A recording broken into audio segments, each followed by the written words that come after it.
It's like the internet is this tool of consciousness that has been created because of the speed of people and because they need some external thing to create more than just their own life circumstances would allow them to experience, so they could have more things to stick to learn from, to then move faster. Stuff is moving fast when the context in my own life isn't enough. I need the entire world. Yeah. Yeah.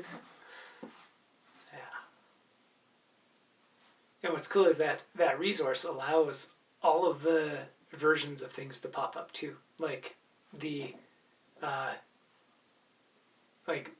single anecdotal things where you can look online and find like somebody who just talking about I didn't watch, like, I don't watch most videos, but I can see most videos and be like, wow, somebody made a video about this. And one of them was, I think I was watching a thing about books, and on the side a video was there talking about the history of some meme, and I was like, there's a meme that somebody made a video talking about the history of that meme, and it was just like, the people do all of the things. Like, you pick a thing, they're like, I was just talking to somebody the other day that somewhere in the world there's somebody who's busy trying to figure out how to do like something related to books that I've never even thought of. Like, they're trying to figure out how to sell their books on some platform that whatever for the first time.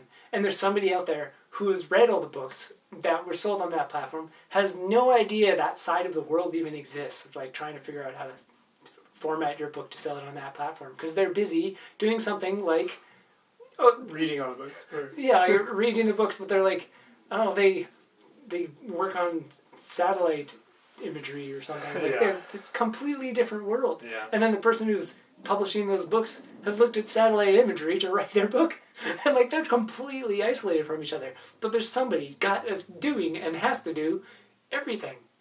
Like, I haven't seen. There's one time where I thought it was hilarious. I'm like, what the hell is this? So I watched a video.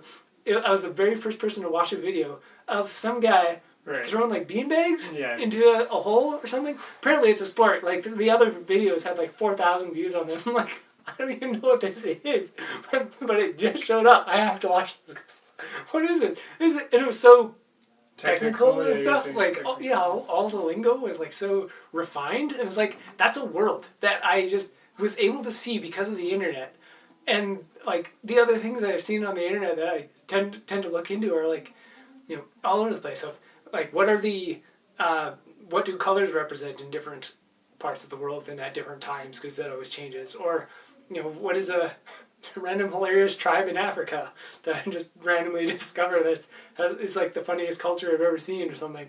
And then just looking up weird stuff, and every once in a while there's something else, and it's like, all of these are entire universes to themselves, like entire fantasy stories as far as I'm concerned. And then my world is an entire fantasy story to somebody else's world, to everybody else's world.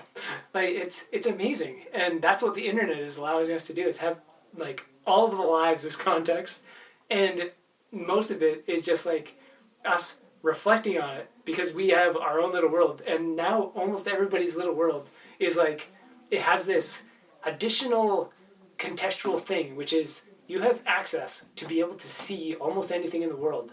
What are you going to let stick and what are you going to let not stick?